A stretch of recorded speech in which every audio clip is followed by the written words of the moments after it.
Salut à tous, c'est les sondiers au NAMM 2020 et là je ne peux qu'être excité parce que j'ai devant moi, j'ai le Udo Super 6 et je suis avec George. Hi George, how are you? Salut George, comment ça va? Bonjour, je vais très bien, te remercie. Je suis désolé, je parle pas trop le français. Je vais essayer de suivre, mais bonjour. D'accord, cette vidéo est terminée. Merci, abonnez-vous. Non, je plaisante. C'était court. C'était court, vraiment efficace. Donc, la dernière fois que nous nous sommes rencontrés au Superboost, on était au stade du prototype. Oui, en effet. Je crois que la peinture était encore en train de sécher sur le panneau avant. Nous avons fait un très long chemin. C'est un instrument beaucoup plus abouti cette fois-ci. C'est un modèle de production pour le hardware. Nous avons commencé la production et nous sommes sur le point de commencer la livraison. Alors, pour ceux qui ne sauraient pas ce que c'est, peux-tu nous rappeler ce que c'est exactement? Oui, bien sûr, absolument. C'est un FPGA hybride et un synthétiseur polyphonique analogique à 12 voix.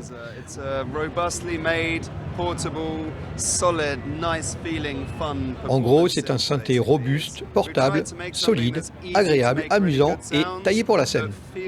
Nous avons essayé de faire quelque chose qui permette de produire facilement de très bons sons, mais qui soit vraiment agréable à jouer et qui soit presque addictif grâce à sa sonorité.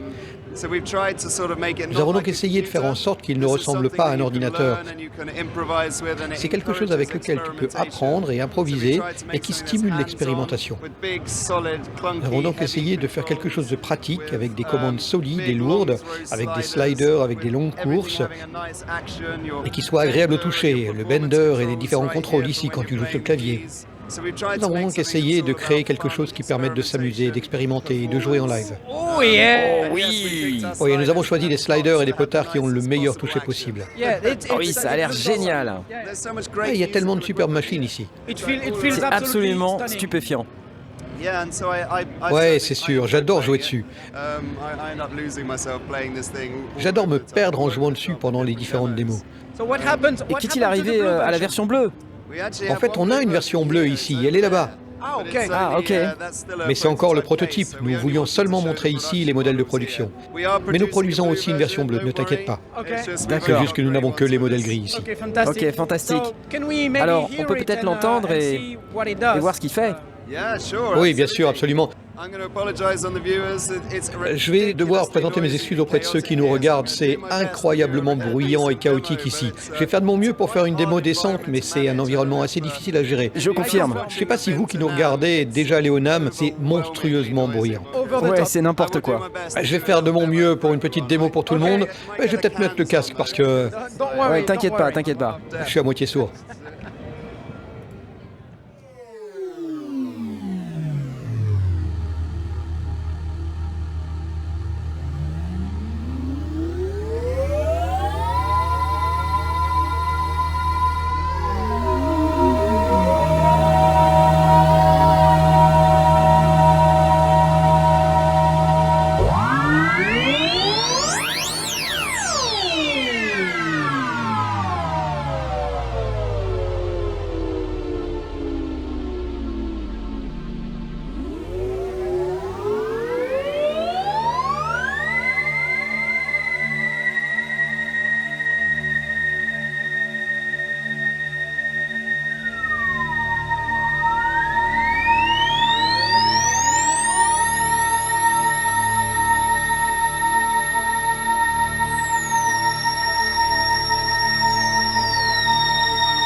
Je ne suis pas certain que ça ressemblait à quelque chose, j'entendais à peine sur les haut-parleurs. Mais j'espère que c'était intéressant.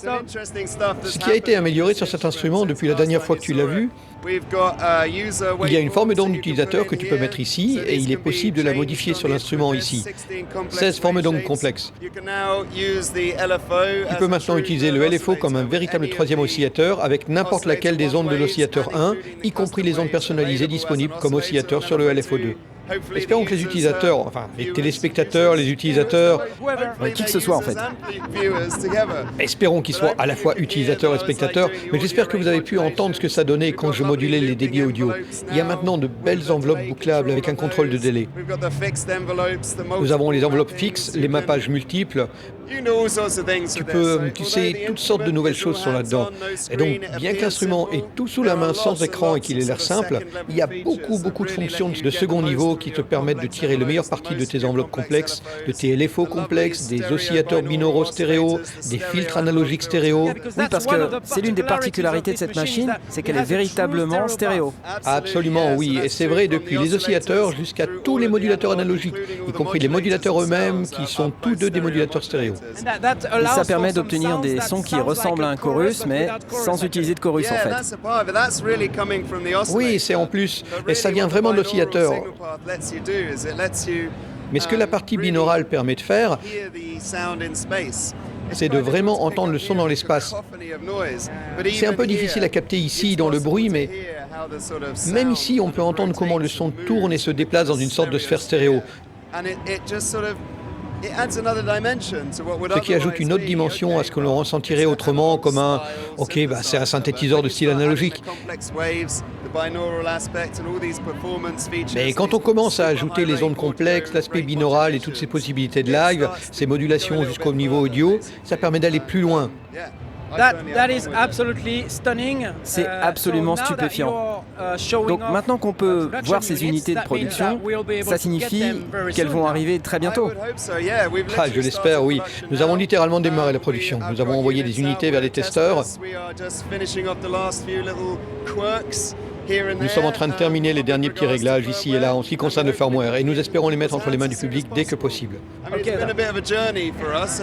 veux dire que ça a été une sacrée aventure pour nous, comme tu peux l'imaginer en tant que petite entreprise depuis le Superboost jusqu'ici.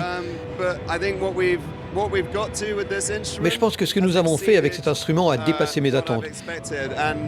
Et tu sais, pour les personnes qui attendent cet instrument, je peux te promettre que nous travaillons à fond pour le mettre entre leurs mains le plus rapidement possible. Je suis très impatient de voir ce que les gens en feront. Vraiment impatient. Un très bel instrument. C'est déjà ça. Et ça sonne vraiment bien. Alors oui, j'ai vraiment hâte de la voir dans mon studio, vraiment, pour être honnête. Ouais, c'est génial, je suis content. C'est vraiment bien de venir ici, à l'autre bout du monde, et de voir des gens de partout, d'Amérique, d'Europe, vous-même. Nous avons rencontré des Danois, des Finlandais et bien sûr des Américains. C'est agréable de venir ici, de ressentir la dimension internationale et de pouvoir présenter un produit et un show de cette envergure tout en suscitant un certain intérêt. Je suis vraiment heureux, je suis vraiment humblement touché par cette expérience. En tout cas, merci d'être venu faire une vidéo avec nous. Merci d'avoir fait en sorte que ça se produise. La dernière question est bien sûr le prix. Ah oui, le prix est le même que celui que nous avons donné au Superboost. 2295 livres sterling, TVA comprise, 2500 € TVA comprise. Il est disponible chez les revendeurs en Europe et aux États-Unis, $2800. Absolument génial. C'est donc une sorte de machine très lourde. Je veux dire pas lourde en matière de poids, mais lourde en matière de fonctionnalité et de son. Oui, en fait, nous l'avons légèrement modifié. Le dessus est toujours en acier, mais le châssis est maintenant en aluminium. Nous avons donc réussi à gagner quelques kilos. Mais ça reste un instrument assez lourd. C'est pas facile de montrer sur les photos et sur YouTube, mais j'espère que ceux qui auront l'occasion de le voir dans les salons comme celui-ci pourront se rendre compte de la qualité et de la solidité de la construction, parce que nous avons vraiment insisté sur ce point.